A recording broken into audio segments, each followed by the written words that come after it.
All right. Yeehaw! Apparently we're live. Let's go. All right. So let's get it started. 10 seconds. All right. Good show, brother. You too, bro. Proud to have you back. Or me Man. back. Me back. You've always been there. It's me. Thankful, man. I'm thankful. This is going to be great. All right. Here we go.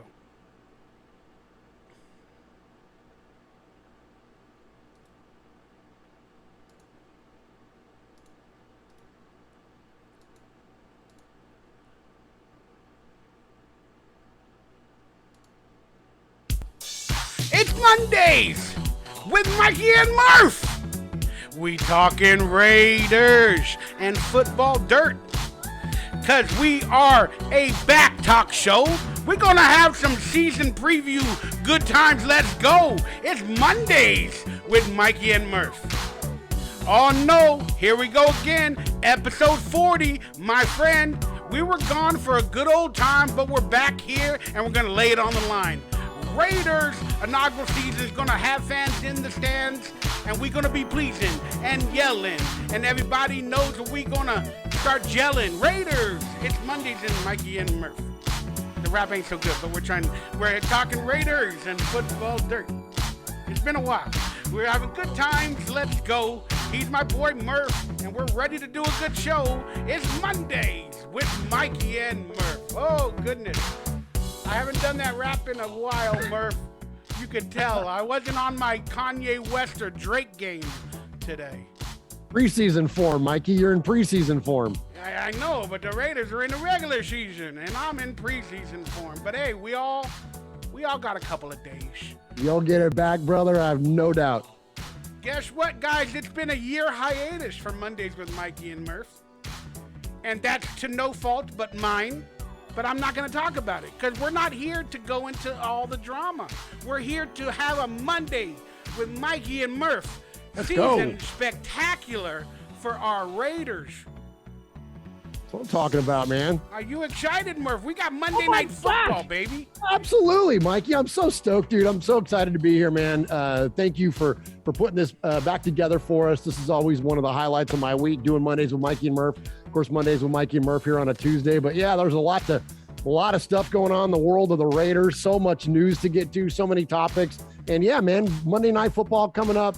You know, prime time against the Ravens, against one of the premier players in the league, in Lamar Jackson. Like, this is a good time to be a fan. It's I'm excited, man. I'm fired up, dude. I can't wait to get going with the season and to be reconnected with you here on Mondays with Mikey and Murf. Season 3 now of Mondays with Mikey and Murf. Yeah, last season had like 3 episodes. Hey, man, But no it's one's okay. counting. It's okay. Okay. We're back. We're like a Netflix special. They finally got the money, and they gave us our budget per episode, and it's like $25. So, we're doing all right. That's right. They got us right. The only reason I'm back, though, is because you called me, inspired me, and you said you wanted your friend back last night. So you pushed me to the limit. You made me walk along the Rager's edge. You pushed me to the limit, and it inspired me, and I'm back.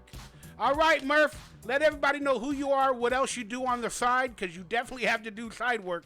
We're not going live every week this year. We're maybe every 2-3 weeks. Who knows? We'll figure it out. Yeah, so you can find me on the social media there, mostly the Twitters @_Murf. But my show, which is Raiders Fan Radio, is all over everywhere. You can find it all over the YouTubes. You can find it on any of your favorite podcast services. That's where you'll find an audio version of this show to go along with, of course, our flagship show, which is Raiders Fan Radio. We also host a show called Flashback, which is hosted by the author of the Raiders Encyclopedia. His name is Rich Schmelter, and he takes a different journey through Raider history every week. It's a very a short podcast, usually about 8 to 12 minutes. It's a good time.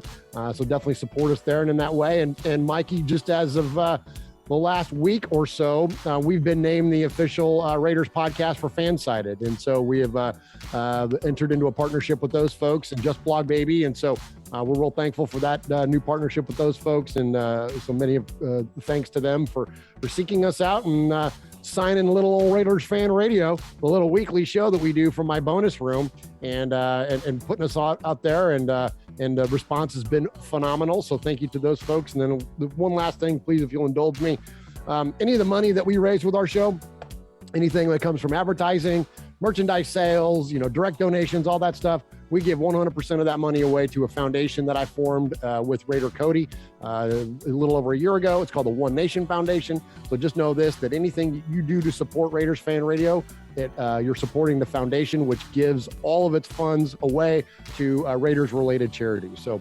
anything you do to help us goes to help the greater Raider Nation community. So thank you for all your support. So proud of you and everything you're doing, and keep holding it down on the YouTube for me, because I had to disappear. The man got me. Keeping your seat warm, brother. I'm keeping your seat warm. You're the one that got us on the YouTubes to begin with. So for those of you who never heard the story, we were always an audio-only podcast.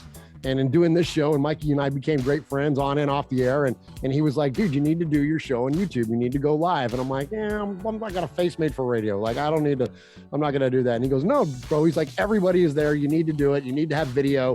And so anyway, so we started doing it, and it's, 3,500 subscribers later. It's been awesome. So what do you got, a bug in attacking you there? It's like a Lamar Jackson. It's kind of annoying me. I don't know what it is. It's like a little bug. It's a little J.K. Dobbins. Yeah. It's a little Gus Edwards or something. There you go. Yeah. But again, thank you for holding it down on YouTube. All you Raider Nation vloggers, video makers, I'm very, very proud of you all. I am on Twitch now, Raider Central Live, and also you can search YouTube for Raider Central Live, and maybe you'll find me and a hidden channel and some other stuff in the future. But for now, no more worries. You guys are getting the video probably on Murf's channel or maybe on one of mine, but we're back, and we're going to do this for a little while, and let's get it started. I'm just ready. Let's get it started. Let's go, brother. Let's go. Are you ready, Murf? I'm ready, brother. I'm fired up, dude. Let's do it. Murf, what's my my little quote that I always do before we change the set and the location? Well, you talk about the rent, Mikey. Yeah, I can't remember the quote. It's been so long. I was asking you to tell it for me, Murf. What did you say? Are you ready for the headlines? Breadlines. Deadlines and breadlines. That's Murf, what it is. Yeah. I do not like paying rent because now the dang COVID stimulus, they took off. Now I have to start paying rent again, or I get kicked out. Oh my God! And I got to pay back all the rent money. It's unbelievable that both of us forgot. That's how long we've done a show. It's been almost. I think it's been actually 1 year to date. I kid you not. I think it was last year on the 7th of September. Wow. Well, glad to fire back up again tonight. So there you go. You got to pay your rent. I want a shirt. Let's do it. Let's go. I don't want to mess up anymore. I don't want to mess up. All right. Are you ready for the headlines, breadlines, deadlines, Murf? Mikey, you don't pay the rent? I actually do. And I know you do, but I've been very blessed to be able to. You know what I meant. All right, let's move on. All right, let's get into the headlines, the deadlines. What do you call them? The hot takes. Hot takes. These are the hot takes. Fire. Yeah. Well, where you get all the fire. We're like Stephen A. Smith and Michael Irvin over here. We're just going to just spew hot takes at you. Well, since we haven't been online in a year since we did the 2020 season spectacular, where we did bold predictions and other stuff, and I just wanted to let you know that, remember, you did not agree with me that Nelson Aguilar was going to be the best wide receiver. Wow. I need my kudos. Yeah, great job, Mikey. You nailed it picking Nelson Aguilar. Thank you very much. I am the genius. I am the guru. You absolutely are. I know I am. All right, give me your 2020 Raiders quick review from last season. Just, what you thought about it overall, and, just something simple to talk about, because we didn't talk about it many shows last year. Like every other Raider fan, highly disappointed that we didn't make the playoffs. And I think last year as a whole, just the whole world was just so different and odd. And the Raiders season felt that same way. I mean, so, you started off with a game like we did against the Saints, where it looks like we're world beaters. We have this, amazing showing, first ever game in Allegiant Stadium. It's like, the emotion was riding high, and then get to we were 6-3 before the wheels started to come off. And, there was a lot to lock into and love about the Raiders that wasn't on the, defensive side of the football, because that's ultimately what cost us. And so, we got to this, like we felt like we were on the rise, and then the rug got pulled out from underneath us. And, I've often used the term, I've thanked the Raiders for relieving me of the burden of expectation, where I just get to enjoy a Sunday and just watch a game and not have to worry about, the consequence of it, whether they were going to make the playoffs and whatever. And that's kind of what they did, but they did it so late, from Arden Key ripping Ryan Fitzpatrick's head off to lose the game in Miami, or just, just the way that the season ended. It was just brutal, man. And so, so it was rough, but it was rough. The world was rough last year. So I think as a Raider fan, it was just another thing, to just kind of chalk up. I will say this, and this is what I think is going to be interesting, transitioning from 2020 into 2021, being that there was no one in Allegiant Stadium. And I thought it was probably favorable for the Raiders. And I say that to say this, that look, and I don't want to turn this into a Derek Carr thing, but I think there's a fair point to be considered that he hears, and so do many other players, the boos and the nachos getting thrown on the field and whatever else, all the different things that can happen during the course of a game when the team isn't playing well, especially if they're not playing well early. I think that relieved the Raiders on the field of a lot of pressure, because look, you took the Raiders out of Oakland, but you didn't take the Raider Nation out of the Raiders. And if we show up and he starts throwing picks against, the Dolphins, in the second game this year at home, what's going to happen? The place is going to start booing. They're going to make a big stink about that. Again, I'm not trying to pick on Derek particularly, but like anything that goes on bad early is not going to go well. And so I think that the Raiders avoided that idea, because there was so many things last year, like when they played great on the road, but they kind of sucked at home, other than like that Saints game. And so I think there's a lot to be said for that like I hate to say, because the season ended so badly anyways, but like they might have done better than like maybe what they would have if there would have been a crowd there. I don't know. That's we'll see how that plays out. But I think it's just a fair point to at least consider as we went from 2020 into 2021. So there we go. That's kind of my piece. Yeah, no, I mean, I totally agree. But I wish there was fans in there. Again, that was the biggest problem for me was, the world becoming a whole new thing. What's the saying that they say? The new normal. The new normal. Yeah, I kept hearing that. Yeah. And unfortunately, the Raiders had to open up like the inaugural season without fans. And like, that is just a travesty. That is a travesty, to say the least. And I think the Raiders would have won more down the stretch if they had fans, because it became so simple to go through the motions at home during the season with no fans. It's like it might feel like another training camp day. You have to hear you don't get no loud music.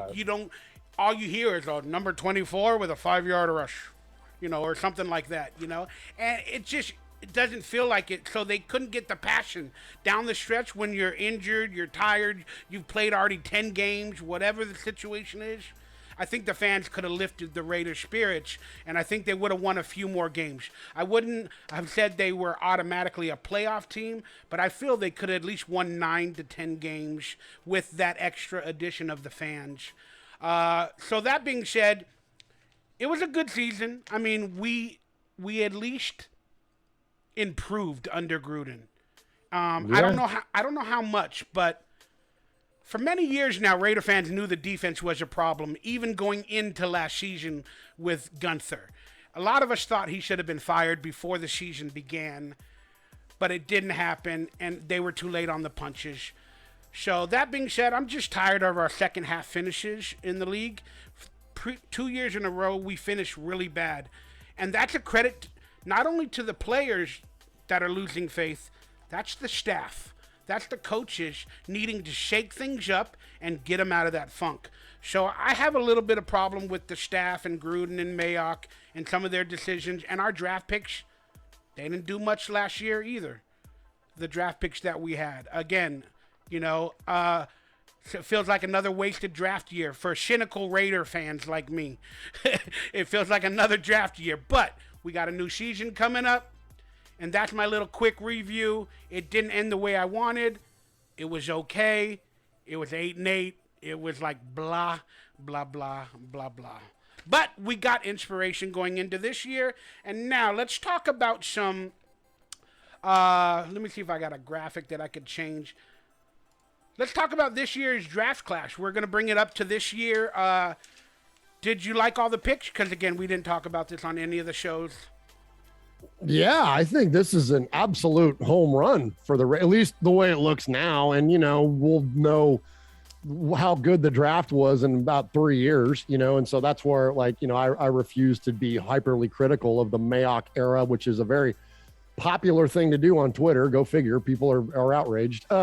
But you know what I mean? Like, you go on there and it's, people right and left taking shots at the Raiders and Mike Mayok and for their drafts. But I don't think you can fairly evaluate it till you get a few years out. So anyways, that said, this draft class, looks to be lights out, man. I think Trayvon Merrick is going to be the absolute steal of the draft for the Raiders. Maybe even for I don't want to say the entirety of the league, but it's certainly going to be up there. And then, the way that Nate Hobbs is playing and, we've seen Malcolm Kuntz do a little bit of something, the Leatherwood pick was kind of mocked at early on until the Raiders got Merrick in the second round. I think that if you flip-flop those picks to 1 and 2 to 2 to 1, I don't think anybody has any kind of criticism available at all. And if anything, Mayok and Gruden have proved that, they have their board, they have their guys. They don't care what Mel Kiper and Todd McShay and Daniel Jeremiah and everybody else thinks, and nor should they. So, look, they got their guys. And again, this one is looking to be really good. And, and I'll just say one last little bit too. Look, even if you get, 2 or 3 players out of a draft, that's a success, man. Everyone wants to compare and all that. And listen, I'm not going to say that the Raiders don't need to draft any better. Of course I want them to. Of course I want to see them hit home runs and see, Max Crosby's and Trayvon Mullins. And I want to see those types of home runs. But it's like, if you roll back the clock, it's not like Reggie McKenzie was hitting home runs. He did once when he got Khalil Mack, Derek Carr, and Gabe Jackson. He got 1 home run out of that.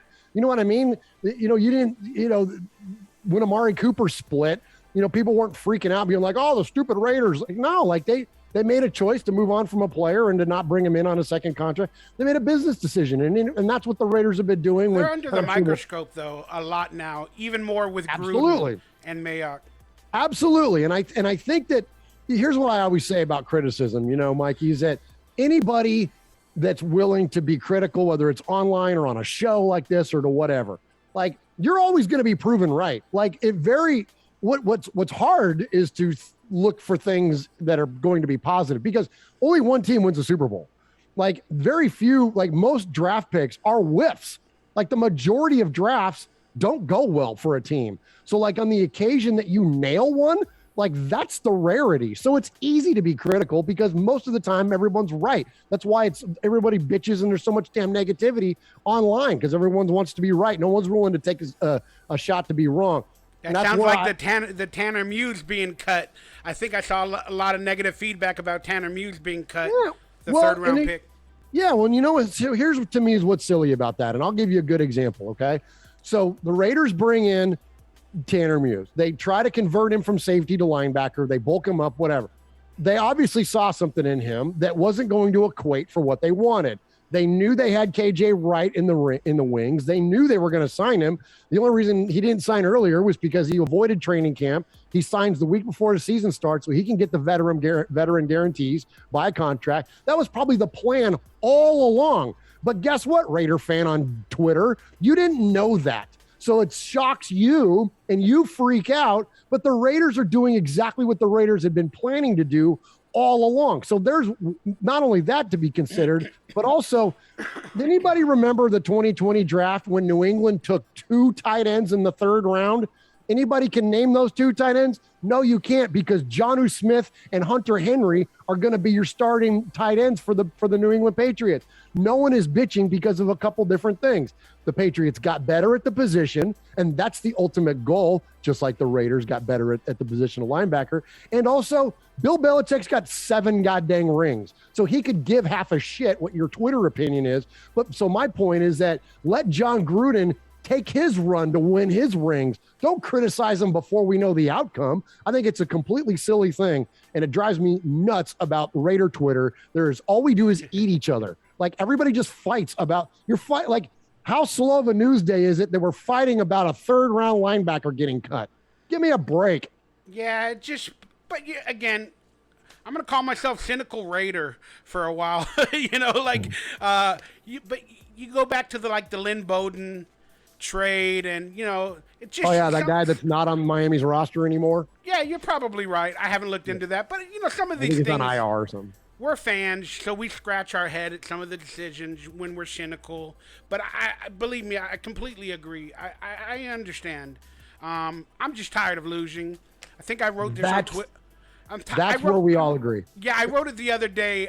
I just had a thought. I'm like, I'm cynical in my old age now. I've been waiting for the Raiders to win. I'm afraid that I'm going to die soon and they're never going to get to a Super Bowl. So every decision that I see that doesn't work out, I feel like it's a mistake, and I'm getting mad, and that's what sucks about getting older in life. It's like the promise of a Super Bowl in the future. I don't see it yet so far, so I'm getting scared I'm going to die before then. So, well, you're not going to die before then, but I will say this. I totally agree with you, and that's ultimately what needs to happen. And this is where I do hold the Raiders highly accountable for the season. Like, the idea of what they're doing with personnel and all that stuff. I think people get a little arrogant in their zealousness to criticize. But what we can fully all agree on is that we have to make the playoffs. Like, the team has to be decidedly better this year. And that's where the Raiders need to hold themselves to a high level of accountability, which I hope they do. The nightmare scenario for us this season, Mikey, is 10-7, narrowly miss the playoffs. And the narrative from the Raiders going into the offseason is, well, we improved again under John Gruden. Yeah. Mm-hmm. Yeah, really. Did you at 10-7 and didn't make a play like that? That scares the shit out of me. That I don't think is going to, I'm saying shit a lot tonight. I'm sorry. But that scares me. That is one that, because couldn't you just see that? Wouldn't that be the most Raidery thing to happen, is that we actually put in a decent record? If it were a 10-6 season back when we had 16 games, might have been a playoff spot. But now that they've added the extra game, we'll lose it and miss the freaking playoffs. That would, ugh. So anyways, we got to make the damn playoffs. That is an absolute must. I'm going to say one more thing and I'm going to shut up. I get fired up about this stuff, man. It's good to be back, Mikey. I've been getting my co-host, Uncle Mosh. I have 2 co-hosts, Swag Jeff and Uncle Mosh. And my Uncle Mosh makes fun of me for saying this, but I believe it's the absolute truth. I think this is the most important season in the modern day history of the Raiders. In this era of the Raiders, I think this is the most important season. I think you got legacies on the line. You got legacies on the line for Mayok, for Gruden, for Carr, Mark freaking Davis. There's a lot of legacy items that are going on here. You're talking about Gruden as a 500 football coach with 2 blips on the radar. This is going to define who he's a great personality. I love him. I'm a fan. I support him. I'm glad he's got the job, all that stuff. But now's the time, 4 years in, we got to have some results here, man. Let's go. Now is the time. I'm telling you, for this era in the first season in Vegas in front of fans. And you think about all the consequence of everything that's going on. Derek's 30 years old. Derek ain't no spring chicken, man. Let's change the narrative for the oldest quarterback not named Ryan Fitzpatrick to have not started in a playoff game. We know that it was because you got hurt, but still, that point is not wrong, and people won't shut up about it until we make the goddamn playoffs. So I think it's very, very important for the team to get there this year. Okay, now I'm done. I was just going to say, let's try to hold some of that for the State of the Raiders coming up in a minute. We're still kind of doing the off-season moves, but no, I love that hot take. And I just wanted to say real quickly, I thought it was an insult to Tanner Muse that he was cut, and the dang public relations posted out a happy birthday tweet 4 or 5 hours after he got cut. I don't know, but that was in a little bit of distaste, and wow, that really bothered me. Apparently, they don't even know what John Gruden, the Raiders staff don't even know what the team is doing to make these decisions. That means they're not even on the same page, and that bothered me a little bit. Like if you're gonna win a Super Bowl, you got to get on the same page. I don't care if you're public relations, I don't care if you're press. You got to know when a player is cut, who was signed. You got to know what to post on Twitter. Like that's called a Super Bowl team, in my opinion. Like you get all on the same page. That pissed me off. We don't have to go into detail, but your thoughts on Carl Nassib coming out as the first active player that's gay in the NFL? Yeah, I mean, something like that was inevitable in the NFL, and respect to him for having the guts to do that. That's the NFL, and the NFL locker room is one of the more testosterone-driven places, and where it's all about a certain. What's the word I'm looking for? I'm trying to be kind in the way I deliver this. There's a certain, not a stereotype, but like a role. You know what I mean? And the just idea that someone is. Just say you love him like Derek Carr did. Well, exactly, and that's the thing. But the masculinity and the thing where and Carl being gay isn't necessarily associated, or someone that's gay isn't associated with masculinity and like tough guy. Rah, rah, rah. And so to have that, anymore. that was.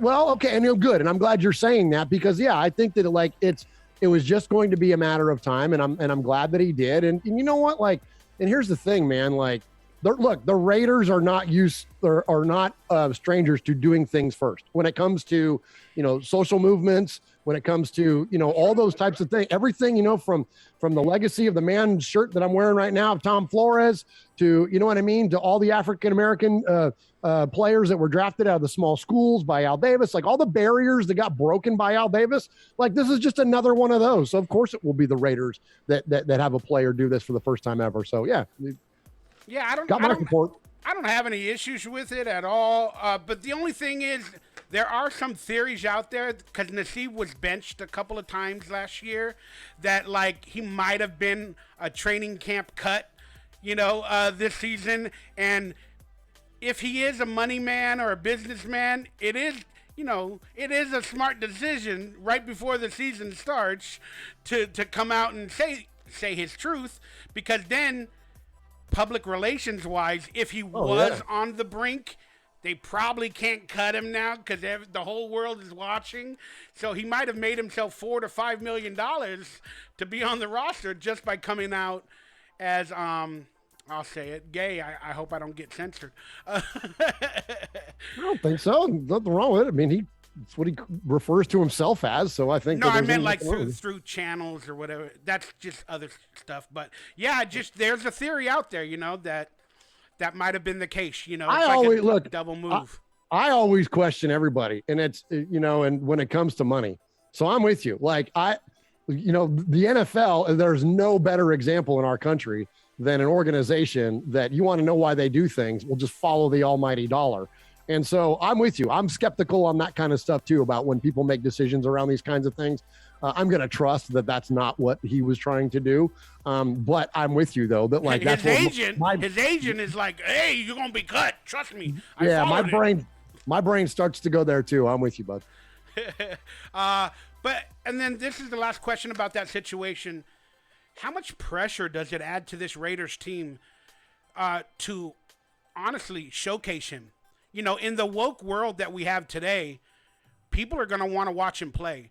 And whether he truly is a starter or not, this adds a lot of pressure to the team to probably showcase him, at least on the Monday night game a little bit, because they're going to want that storyline of Monday Night Football, the first gay player in the NFL. They're going to want to see him on the field. And then the other players on the team, do you think it adds pressure to them now that the cameras are on them and they're going to have to talk about it probably 4 to 10 times this season? Just what are your thoughts on all that? I think if anything, it was probably a little strategic that they did it when they did it, when the NFL news cycle is at its slowest. I disagree with you. I don't think it's going to be a big showcasey kind of thing. And I think that would frankly be a disservice to the whole point And you know what I mean? If they treat him like he's, you know, a unicorn and they're like, oh, everybody look at Carl. Like, I think that's, you know, I think that's overswinging it a little bit. And so I don't think that's the case. And as far as the Raiders playing him more, no, I don't agree with that one single bit. I don't think that John Gruden or anybody else that's in that organization that's responsible for W's gives a crap about what this man does when he's not on the Raider clock. Like, all they care about is how good of a football player he is, and that's all they should care about. Like, and that's the only thing. For the same reasons, I don't want them to consider what he is. Just like I don't want any human being ever, let alone on a football field, to be considered for anything that has anything to do other than their personality and their ability to do what they're supposed to be doing. And then if he doesn't play, you know, there's about 10 reporters that are going to start asking Gruden. Nobody. No, I'm afraid he's going to get compared to Michael Sam so much. I'm so afraid of that. Michael Sam was a terrible football player. I don't think he's going to get compared to Michael Sam at all. Tanner Muse has been on like 3 different teams in the past 2 years, and he was possibly, again, the theory is he was going to be cut. So I don't know how good of a player Nassib is, honestly, as well. Yeah, he's okay. I don't think he's as good as what we paid him. I think that was a bad contract. You know what I mean? I don't think that he's that as good of a player as what that money equals, but I'm not, you know, it's not up to me to measure a man's money. So, but I don't agree. I think that Twitter might be like, oh, the Raiders benched now. You know, there might be somebody out there trying to stir something up on a social media, but I don't think you think like Jerry McDonald or Tashawn Reed or any of these guys are going to be sitting in the press conference going like, hey, did you not play Yeah, or Vic, you know, Vic Tafer's going to go in there and go, hey, I noticed you didn't play Nassib. Is that because he's gay? Like, no, they're not going to do that. I'm telling you, somebody from the woke Twitter or the woke reporters is going to ask that question. Some dopey person on Twitter might, but nobody that's professional will do that. I know. Yeah, you know how it is. All right, good takes. Real quick, your thoughts on the cuts of John Brown and Carl Joseph? Yeah, so I think that a couple things. I think that John Brown came in with the idea that he was going to be a 4th or a 5th, or excuse me, come in and thought he was going to be a 2nd or a 3rd, found out he was going to be a 4th or a 5th, and asked for his damn release. And fine, you know, because that was what the role the Raiders had for him. The 2 rookies were going to, or the 2 second-year guys are going to be our starters at wide receiver. So it just wasn't a lot. Where'd the misinformation come from? Again, if he expects to be a 2nd or a 3rd, and he's why do we have to assign it to misinformation? Why should it not be looked at like, look, you can come in and compete, and he thought he was going to come in and compete at a level that would displace somebody like Hunter Renfrow, and he didn't. And the Raiders stuck with their guys that they already have, and they did him a solid. He asked for his release, and they freaking cut him loose. So here's the difference. I think that when we see cuts like that, and then it go along with Carl Joseph as well, who saw a lot of playing time in the preseason, the Raiders are cutting players now that are pretty good. That's a good thing. Like, remember before we would cut players and be like, oh, thank God, that guy sucked.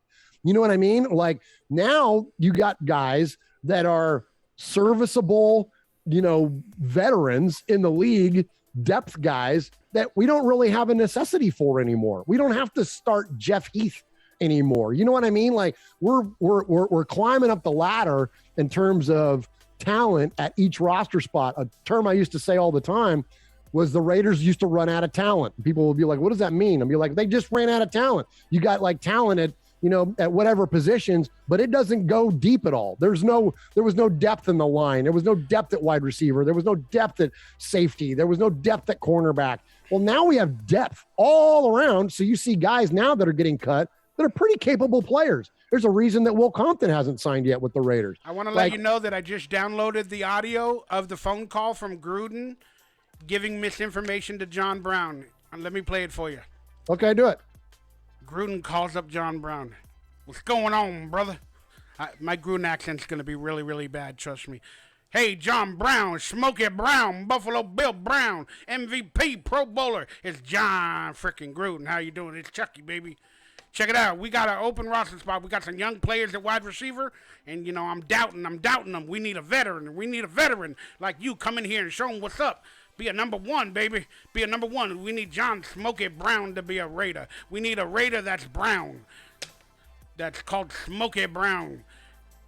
This is bad, I know, but I guarantee you John Gruden called him up and gave him a phone call like that, and John Brown's like, all right, let's go. I'm going to go to Vegas. I'm going to make some money. We're going to go to Shin City. We're going to call it Win City, and we're going to win a lot of games. Then he goes, oh, you choosing that guy over me? You're choosing Brian Edwards over me? I want to be released. And then John Gruden's like, come on, man. You're talking like Khalil Mack did a couple years ago. Come on, man. What's going on, man? Brother. All right, my accent's real bad. All right.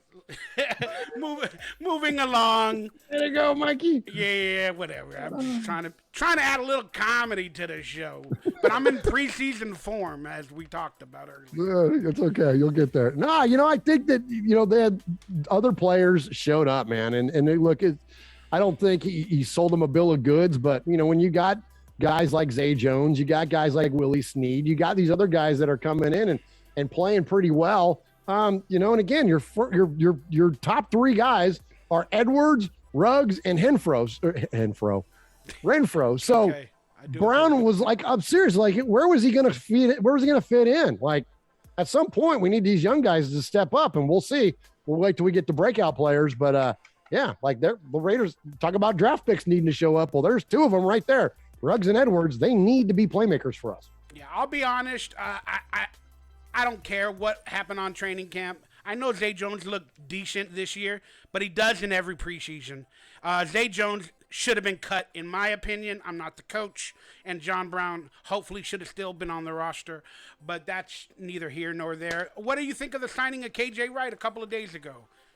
Absolutely love it. As I mentioned earlier, the reason that he waited to when he did was to pull that vet move, miss the entirety of training camp, catch that veteran minimum still, that veteran guarantee on his contract. I think that there was a very smart play. And yeah, I mean, this is just another case of players wanting to come in and be part of what Gus Bradley does. Like, you know what I mean? Like, this is another connection back to Gus Bradley in his Seattle days and the Legion of Boom. And I love it, man. KJ Wright is a hell of a player. Yeah, he's starting to age a little bit, but we're not talking about a guy that's old yet. You know what I mean? He's on the precipice of becoming that, in terms of his playing career, not as a human, but in his playing career. So I'm fired up for it, dude. Linebacker has been a position of weakness for us for a very, very long time. We've discussed it on the show numerous times that, it's been a long time since we had Robert Thomas, Thomas Howard, and Kirk Morrison, linebackers that could actually make plays. Oh, I don't know, create turnovers, intercept the football, maybe. Like, what a concept. It's been an awful long time since we had players like that. And now I think that when you look at the way that KJ Wright rounds out, sadly losing Morrow, it certainly hurt, but rounds the out. Linebacker Javin White got injured in the preseason. He was looking interesting, possibly. And Morrow, team. Yeah. And so, now, but you look at it, now you got three guys that are, you got serious veterans going on there. You got serious leadership coming from your defense now with Wright, Littleton, and Quit. I always say it like this. Kwiatkowski. They restructured Kwiatkowski's deal about a month ago to make room for these signings of KJ Wright. Well, they had to, man. They had to start moving some puzzle pieces around. And so, yeah, man, I think it's great. I'm fired up for KJ Wright. I think that, again, you had an amazingly solid player, an excellent leader, that veteran presence. Like, yeah, this is kind of like Navarro Bowman signing, if you remember that one, right? It was kind of like we got that guy that's like been there, done that. You know what I mean? It's a Raider move. It's a Raider classic Raider move. Right before the season starts, you bring in a veteran that might be on his downward trend, but you start him and he plays pretty decent, better than the ones we have. Bill Romanowski, anybody remember when John Gruden did that? You know what I mean? Like, that's what this kind of thing echoes a lot. Yeah, I'm with you. So I'm excited. I'm actually happy to have some positivity or some excitement going into the season because I'm not relying on YouTube for money. Thanks to cryptocurrency. Boy, crypto's having a bad day so far, boy, today. Oh, God, my goodness. I'm getting like my Ethereum, everything's going down. And I was like, should I do the show or should I sell? Like, what am I doing today? Thankfully, I sold off a bunch of stuff over the weekend because it was riding pretty high. And then today the bottom fell out. I was like, whew, glad I did. Yeah, I'm gonna do what the apes do. Hold the Oh, door. well, I still. Hold door. That's an excellent Game of Thrones reference. Yeah, dude, and I'm still holding on most everything, but every once in a while when I see a good peak, I'll sell off a little chunk just to kind of pull back a little bit, you know. Yeah, but thanks to YouTube or being banned, and it's not really or the little bit of money I got back in the days is not really a mandate in my life right now. So I have a little bit of better feeling going into shows, and I don't feel that pressure. So that's why I'm also excited for this year, is because I kind of don't have some of that pressure leading into this season to be on YouTube, to make money, to make hot takes, and all that other stuff. So I think we're going to have a good season. All right, let's move along to a little bit of a sensitive topic, and I know many of you do not want to talk about it. I don't care. Again, I don't need the YouTube views or money anymore, because I'm very blessed right now. But it's a very big situation to me. And yeah, so Mark Davis at the beginning of the season, or right before the season, announced that every home game, in order for fans to come to the game, they have to be vaccinated. This comes on the heels of the preseason game versus Seattle, I believe it was. And the excuse was that they didn't know how to mandate everybody wearing masks. They would take off the mask, this and that. But long story short, he made it mandatory that you have to be vaccinated to watch any home game this year.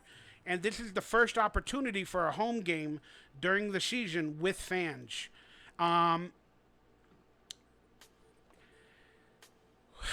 So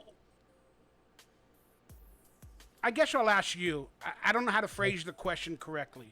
What are your thoughts on forced vaccinations for football and our Raider fans? All right, this is like the most sensitive topic.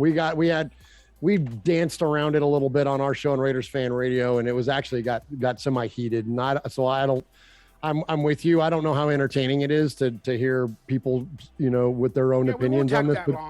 But I'll say this. I'll keep it Raider focused instead of my own personal views on things. So in terms of the Raiders, okay, Mark Davis was given a choice. You could either have people in the stands with masks on, or you could require vaccination status. Okay. And we've seen similar type scenarios play out around the league. That choice though? Who do you The governor of freaking Nevada. So it wasn't like, it wasn't coming from some low key city official here. This was coming from, the highest level of government within their state. So when you talk about around the league and you look at like what the Saints had to do or what the Steelers do or what the Lions are doing, some of the teams that play in outdoor stadiums have a lot more freedom. But then there are some outdoor stadiums like even Seattle where they still have to wear masks. Mark Davis wanted to create an environment where Raiders fans weren't forced to wear a mask. And so he made a choice. So I can choose two things. I can either let fans wear masks and then not have to worry about proof of vaccination, or I can ask for everybody to show proof of vaccination and then no one has to wear a mask. So I think that he was acting on behalf of the fans in terms of providing an environment for us to go in there and scream and yell and go crazy and not have to wear a mask. And so I applaud him for making that decision. Now, whether anybody agrees with that or not doesn't matter to me. That part is irrelevant because there were people in my own studio that didn't, quote, agree. But I think what we have to do is we have to reduce it down to what he actually had to do. And that was make a choice between A and B. And sometimes in life, there isn't a good decision or a bad decision. You just got to pick a lane. And that was the lane he picked. And he did it acting on behalf of the fans. So I will certainly applaud him for that based on what everybody else is doing around there. Now I'll give you just a little tinge of personal opinion. I went to a hockey playoff game this last year, and I had to show proof of vaccination for that too. So it's not like this is some unprecedented thing. But no one's talking about it in the NHL because the NHL is a lower tier, not lower tier, but it's the lower of the four main sports. But then also on the other hand, Mikey, I've been to concerts. I've been to sporting events. I've been to, comedy shows. I've been to a lot of different gatherings of people and have enjoyed the heck out of the idea that we get to congregate once again. Let's not forget what life was like for us last year, where we were begging to do things. And here we have an opportunity to go see our Raiders. And so, again, Raider Nation, let's try to avoid the idea of, well, I live my life like this and I live my life like that. Let's just celebrate the idea that we all get to return to go back and to see live things again. And I'm sorry if you can't go to the game because you're not vaccinated. My son my youngest has a tree nut allergy. He can't get the vaccine. So he doesn't get to go to a Raider game this year. And that's unfortunate. I wish it were different, but that's the world that we're in. And so I get it, man. Look, I can't change that. You can't change it. He can't change it.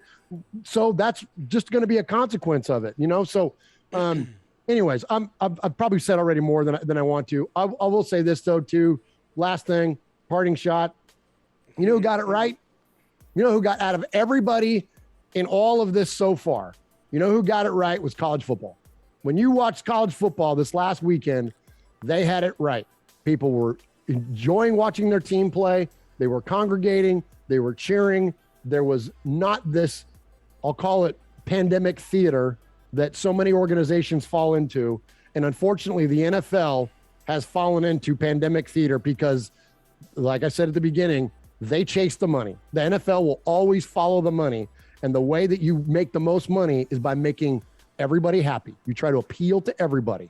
Well, when you appeal to everybody, then you make no one happy. So that's where the difference is for Mark Davis, is that he picked his lane and he knew he wasn't going to make everybody happy. But everybody that's going to show up and see a Raider game live and cheer them on without a mask on is going to be happier than a pig in shit. And I'll be one of them. Cool. I mean, again, it's such a weird topic, and I hate division, whether it be with us broadcasters, with Raider Nation, with the world as a whole. And like, we've been divided as a Raider Nation on multiple subjects for, let's call it, the betterment of 10 freaking years, it seems like. And I'm just tired of that negativity. And this, whether you agree or not, it adds to division.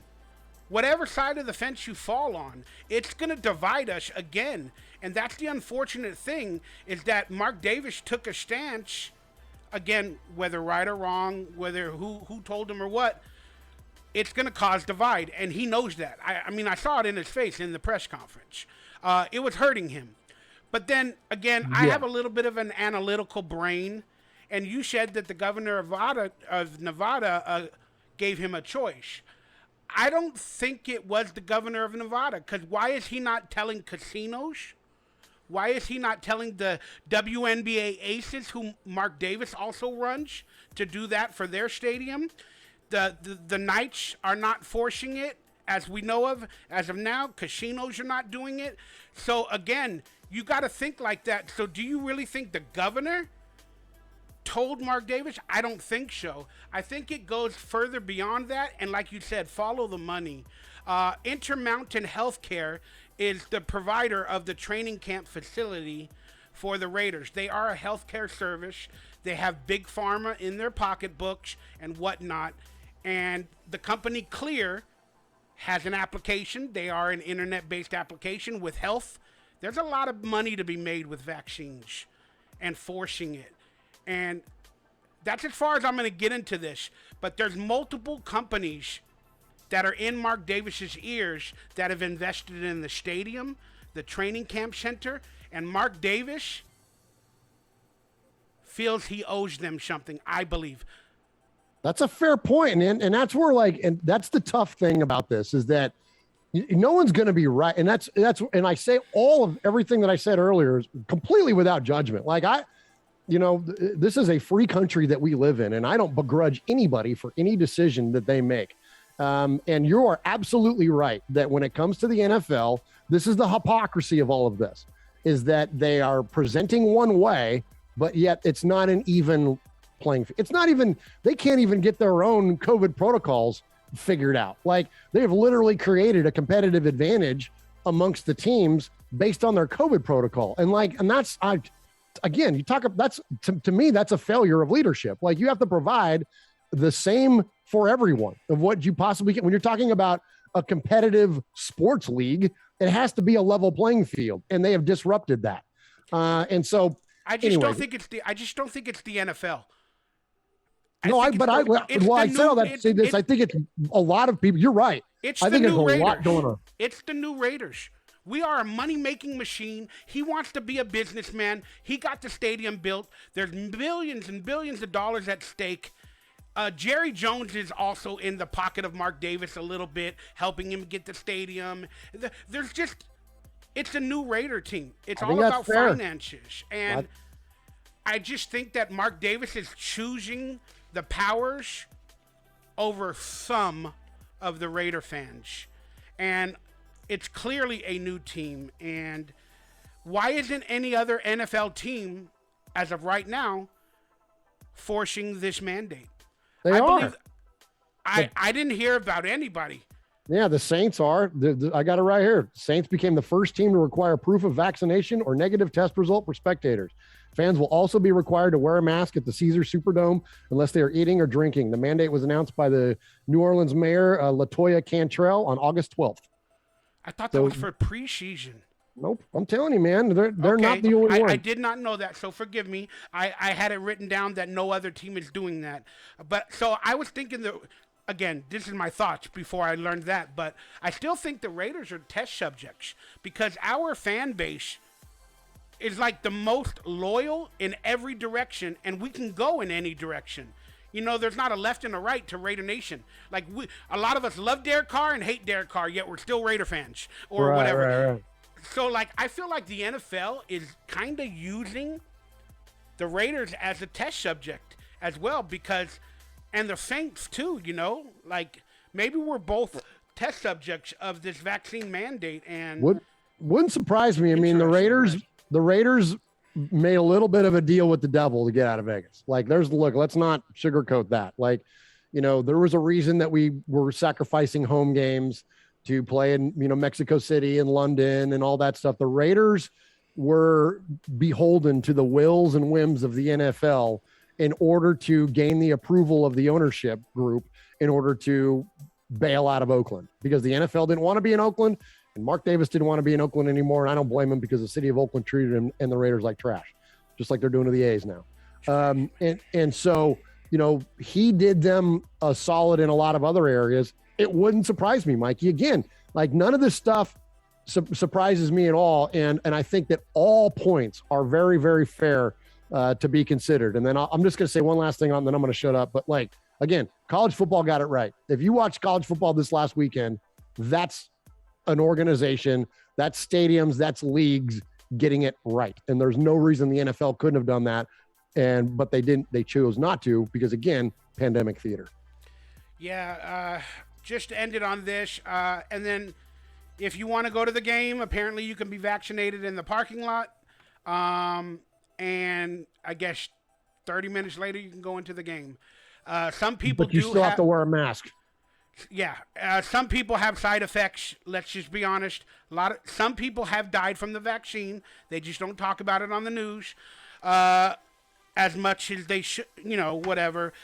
I'm afraid, like, I wouldn't wish this upon anybody, but I would be so sad if a Raider fan decided to get the vaccine just to watch a game and a side effect happened and maybe he passed away during the game, after the game, whatever. Yeah, I think that's extremist thinking there. Well, I mean, it's happened. People have died from the vaccine, you know, days later. And people die in the parking lot every year too. Like, again, it's extremist. I know. I'm just scared. You get it? Like to have that on Mark Davis's head if he made a decision and somebody that, you know, was a fan passed away or something like that. Like, it's just scary, man. It's just really, really scary. And I don't know. I don't wish that on anybody to feel that way, that they possibly killed a Raider fan or something like that. It's just scary for me. It's the way I think. The NFL's got some crazy, mandates for players that are vaccinated. And early on, because I'm a conspiracy guy or whatever, I was watching the training camp videos where, you know, During training camp, if you were not vaccinated at that moment, you had to wear a mask at training camp. Like, Yeah. and so early on the Raiders website, I saw Josh Jacobs running the ball and he was wearing a mask. I saw Derek Carr wearing a mask early on. Again, I don't know if they're vaccinated or not now, but I did see that video from Raiders.com in one of their early training camp videos. So I'm like, I don't know if they are or they're not. I do not care. That's their choice. In my opinion, it's my body, my choice. But this season with the NFL protocols, I guarantee you there are a couple of players on the Raiders, maybe even big ones, that haven't been vaccinated. That's going to cause a lot of scary moments for a lot of teams in the NFL. That's what I'm talking about. That's the part where the NFL has botched this thing, is that they have created a competitive advantage. I mean, and look, here's the thing that, look, and I really want, let's move on from this too after this, please. They're a private organization. They can do whatever they want. Look, I go to work, I go to a job every day, and if my company said, you have to get vaccinated or you can't work here anymore, I have a choice to make. Like, I'm either going to do it or I'm not going to do it. Well, the NFL clearly wants everybody to be vaccinated. So just freaking mandate it. Don't play both sides of the fence. Don't try to make everybody happy. Just say you got to be vaccinated to play in the NFL. And if players choose not to do that, well, good for them. Then they can go find another job doing something else. But like, it's a private organization. They can do whatever the hell they want to do. This is not a government gig. Like, so that's the part that just drives me nuts. And so instead, by trying to appease to everybody and make everyone happy, now what have you done? You've created a potential competitive imbalance in your league because they're not going to reschedule any games, so it's stupid. That drives me nuts. Yeah. Look, we don't have to go into the COVID, mask, vaccination, hypocrisy. All of that stuff is in my head.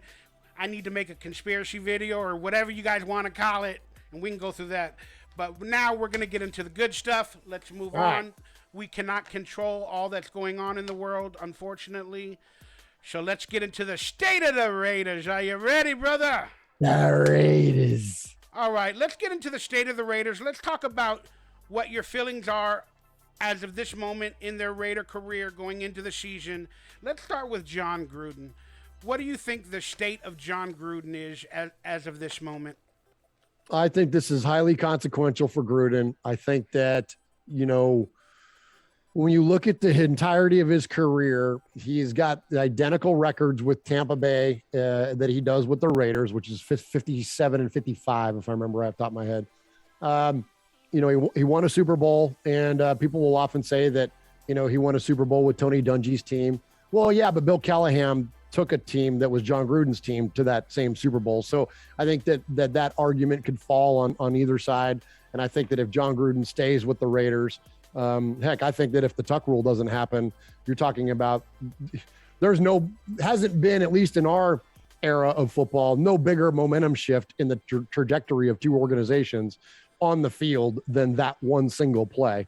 So I think that for where he's at now, with his record and with those two blips on the radar, one under Al Davis's guidance and then one when he took over Tony Dungy's team, he's a 500 football coach. He's a very entertaining human being. He's a very, gregarious, funny guy. Like, he's great in an interview and he's great in sound bites and all that kind of stuff. Knock on wood with me and all that. And Frank Caliendo impressions and all that. I love everything about John Gruden except his current win-loss record. So I think that a lot of fans are starting to turn, if they haven't completely turned already, to the idea that, look, this is now we need to see results. And what other team in the NFL gets 4 years of no playoff spots and doesn't fire their head coach?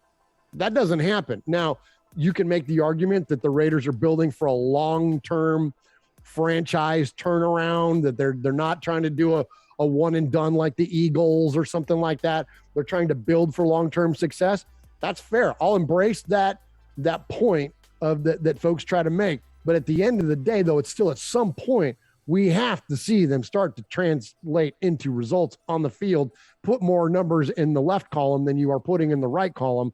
And I think that it's highly critical for John Gruden to do that this year because his legacy is going to start to get defined. Like, John Madden was all those things that Gruden is. He was the big personality, the big TV presence, all those kinds of things.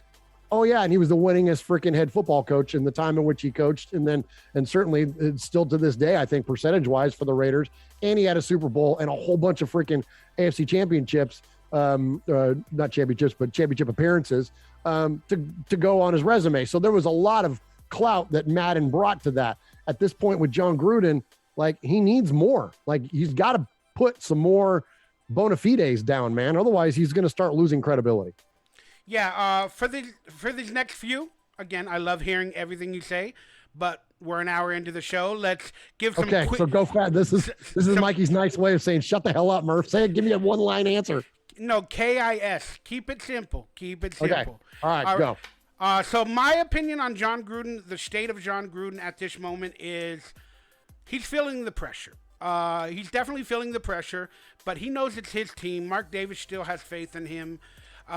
And he is improving, so we got to give him that much. But the NFL is taking notice, and unfortunately, some of the predictions with Gruden being a head coach and his free agents, his players that he picked up, whatever, they're not panning out as good as he thought, and I'm sure it's irking him to say the least. So some Raider fans that were high on Gruden are now definitely starting to become a little bit sour. So that'll bring me into Mike Mayok. I do believe that Mike Mayok is doing his best. I do believe that Gruden probably makes most of the decisions in drafts and in free agency. But I believe this season that Mayok and Gruden finally listened to people like Gus Edwards. Gus Bradley, the new defensive coordinator, in picking some draft picks. When in previous seasons, I'll be honest, I don't think Mayok and Gruden probably went outside the room. But I think they finally did this year for a couple of picks. I can't prove it, but I think they did. So that shows progression. But Mike Mayok is definitely a possible fall guy if things don't pan out in that situation. What are your thoughts on Mike Mayok? Yeah, I think, I think that Mike Mayok being on the hot seat is more of a fan speculation type thing. But yeah, certainly, like at some point you do have to produce results. I still don't feel like we're far enough out yet to fairly assign success or failure to Mike Mayok. I think that we've got to give him a little bit more runway on that. And again, all it takes is one draft class or a few players here and there to be, that you hit a home run on, and all of a sudden the narrative changes really, really fast. So I think that it's important because I think Mayok carries legacy as well behind this, being that he came out of the booth. He was a former player in the NFL and was a hell of a TV personality and a great, sidekick to Rich Eisen and all the combine coverage and all that. Like, I loved Mayok in the booth, man. He was great. And so when the Raiders took him out of the booth and put him in the front office, I thought it was a fabulous move. So you're talking about taking the man's, he was a draft expert and a player evaluating expert. And so now he's taking the test. So he's going to prove whether he was, accurate and worth all that expertise that was assigned to him. Now we're going to see it in real life and see how it plays out in real life. So I think there's a lot of legacy riding on the team, and Mayok certainly is one of them. Derek Carr. I said it at the top, man. Oldest quarterback not named Ryan Fitzpatrick to not win a playoff or not start a playoff game. Well, clearly not his fault because Trent Cole's big ass rolled up on his ankle and broke his leg. So otherwise that wouldn't be true. But bottom line is it still is. While I think it's low-hanging fruit in the path of least resistance to just point at the quarterback and go, it's that guy's fault. Like, quarterbacks get more of the credit than they deserve, and they get more of the blame than they deserve. You're talking about the ultimate team sport where you got 11 people on either side of the ball. And I think that the idea that the Raiders haven't been successful in the postseason to this point is all Derek's fault, I think is a lazy narrative. But that said, still, when you're 30 years old and you've been a quarterback as long as you have, like, are you doing things on the field that are elevating the players around you? Are you making those players better? When you look at Matt Stafford, very similar career path to what Derek Carr is on the road with. No one ever looked at the Lions teams and said, oh, it was Matt's fault that we're losing, because Matt elevated the players that he had around them. I think it would be it's very critical this year for Derek to prove that he is able to lift up those around him. Everybody hates to talk about him, but Tom Brady, he makes his receivers better. He throws them open, right? You want to see Derek take those types of strides now at 30 years old. Make everybody around you better, Derek, because then regardless of what the team's success is, you won't be the constant scapegoat that you are now. Yeah, very well said. Again, his legacy is on the line, and I couldn't agree more with that statement. The only thing I want to say about Derek Carr is, again, I believe he's the greatest Raider quarterback to play for this team. And you guys can say that, well, what about this quarterback or that quarterback? I just mean, let's look at the stats. Stats are the NFL. He's the greatest statistical Raider quarterback in the history, and I'm proud of that. I'm not proud that he has a losing record as a quarterback. I'm not proud of the fact that he doesn't go to playoffs and all that other stuff. And I agree with you. I don't think he makes players better. I mean, he's a Phillip Rivers.